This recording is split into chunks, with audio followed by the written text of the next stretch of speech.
Alright, so let's talk about using some simple shapes and simple object drawing to build a character that we can rig using Adobe Animate. So I'm going to start by just making a full HD stage. Doesn't matter the frames per second, doesn't matter any of that stuff, because we're not going to be animating in this file, we're just going to be drawing. So I'm going to start off by importing File, Import, Import to Stage, one of my templates.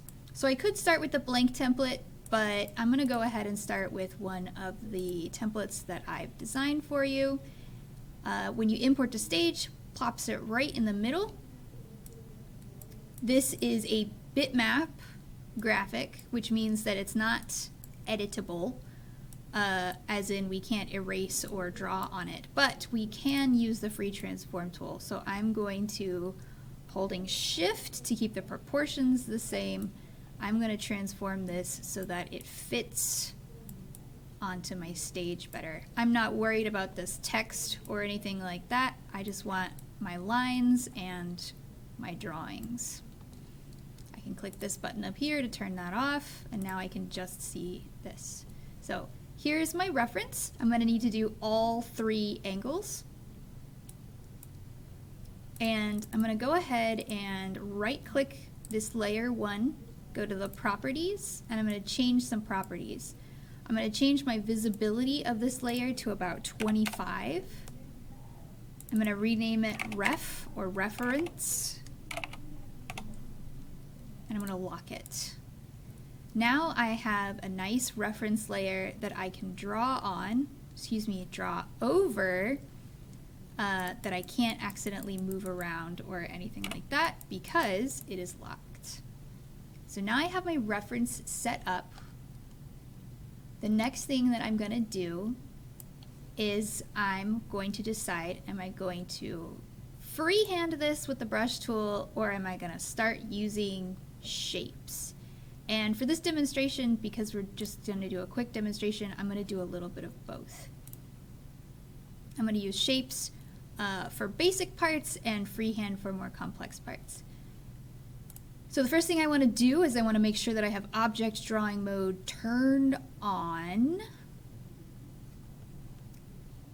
And I'm going to make a new layer. I'm going to call this layer front, because that's the view I'm going to work on first. I'm going to zoom in here. And I'm going to start with the front.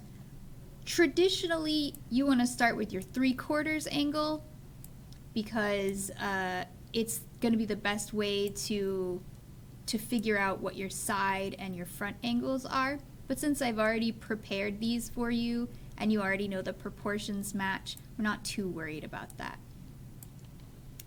So I want to match this shape first. So it's a pretty basic shape, so I'm going to use the oval tool.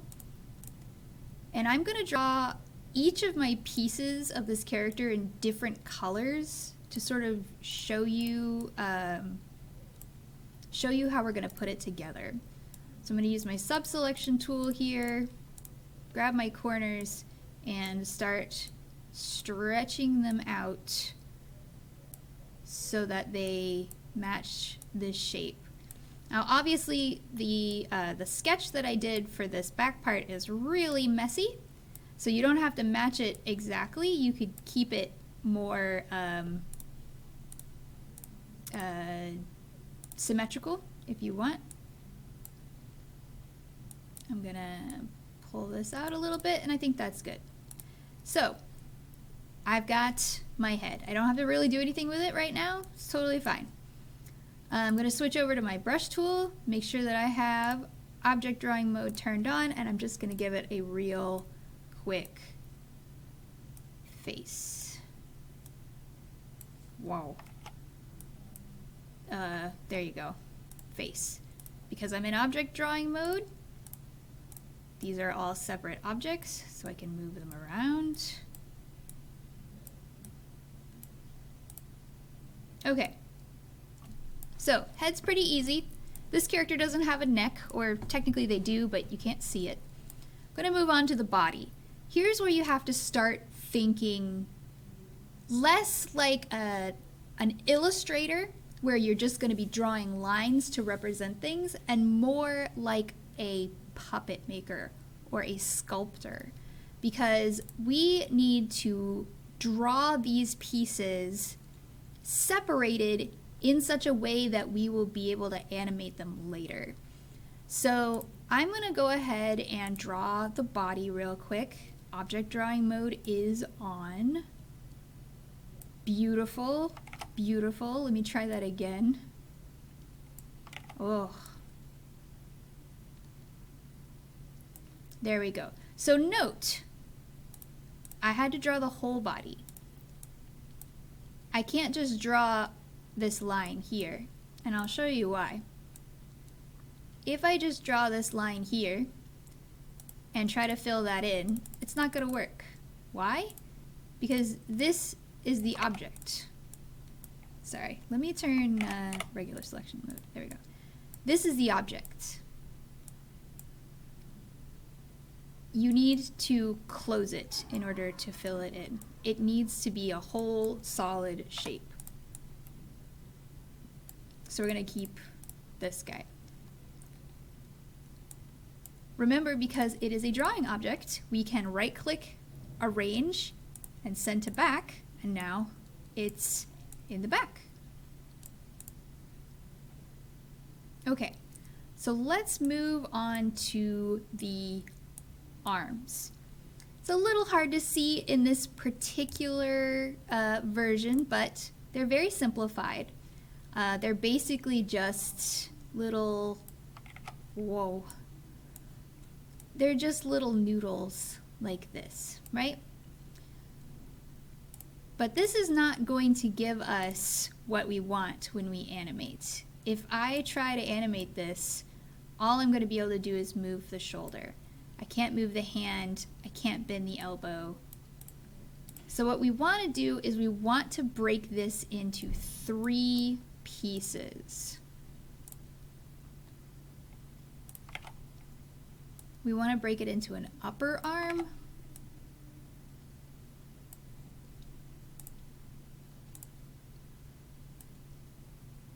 a lower arm,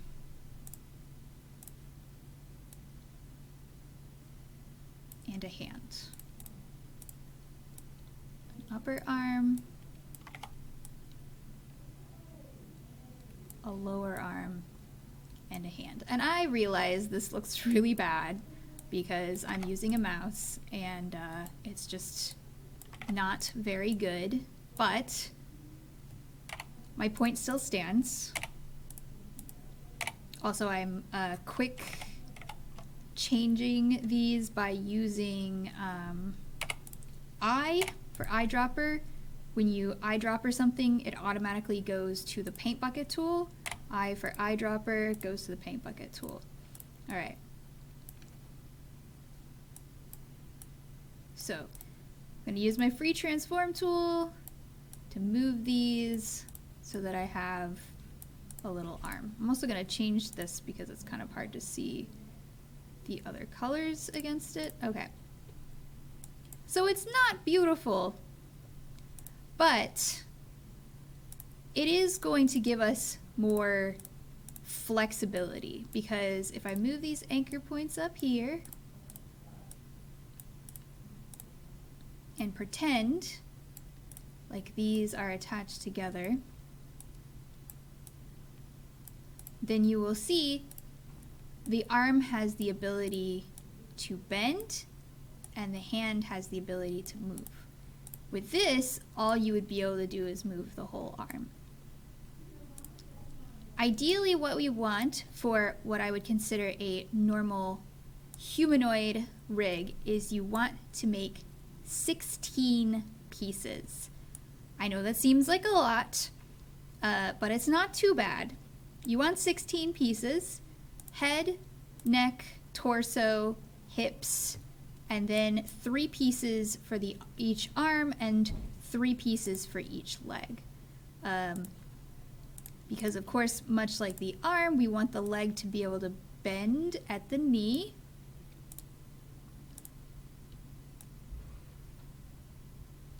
and we want to be able to move our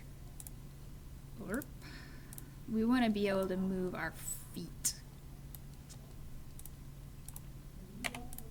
Whoops. So again, this seems like a lot of work. Goodness, okay. This seems like a lot of work because you're like, oh, I have to pull all these pieces and draw them all separately, and then of course I'm gonna have to arrange and sort them so that they all sit in the right place. And yes, you do have to do all of this now, but the idea is once you have this character built up, and I'm gonna show you a finished one real quick. Once you have this character built up, you have everything separated, and eventually we're going to put everything into the library as symbols. Once you have this character built up, you don't have to build the character again. And we can very easily have Animate distribute all of these to layers for us, so we do not have to draw these all on separate layers. The other great thing is that for the most part, I was able to build my 3/4 view and my side view with objects I already had. So what I did is I went ahead and I turned each of these into symbols, naming them, of course. So left ear, right ear, head, screen, etc., etc.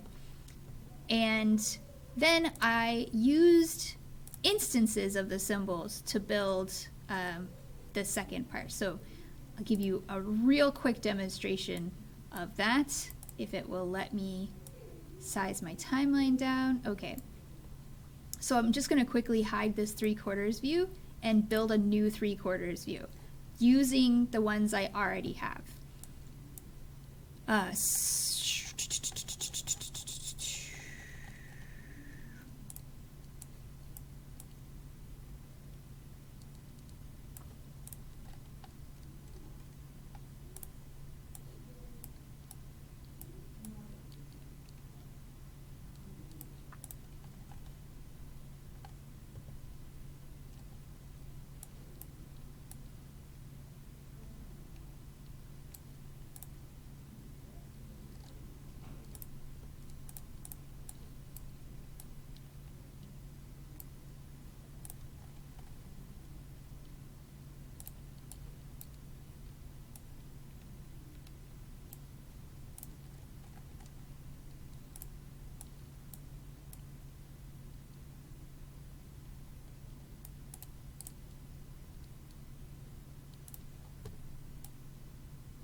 So just using instances of symbols I already had, because I had already built my straight ahead, I built my 3/4 view. I didn't have to redraw anything. I didn't have to make any new symbols. I did everything with this exact same set of symbols. When you get to the side view, you might have to redraw a few things. The only things that I redrew for the side view, and I didn't really redraw them, I duplicated the symbol and edited them a little bit. But I did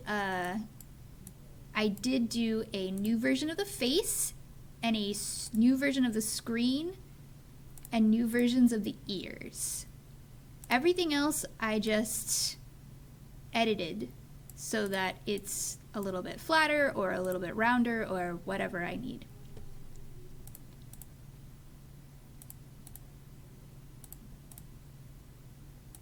Actually did a better job this second time, so I think I'll keep that one. And there you go. So that's one of the reasons why it's so important to work in object mode, and to, once you have all your objects put together, you're going to turn them all into symbols that are hopefully better named than mine so that it's easier for you to find them. They're always going to appear in alphabetical order, so give them names that make sense. And that's pretty much it. You're just going to keep thinking like a puppet maker, like you're working with solid things, so that when we get to rigging, you will be able to quickly set this up, parent all those layers together, and move it around practically like magic.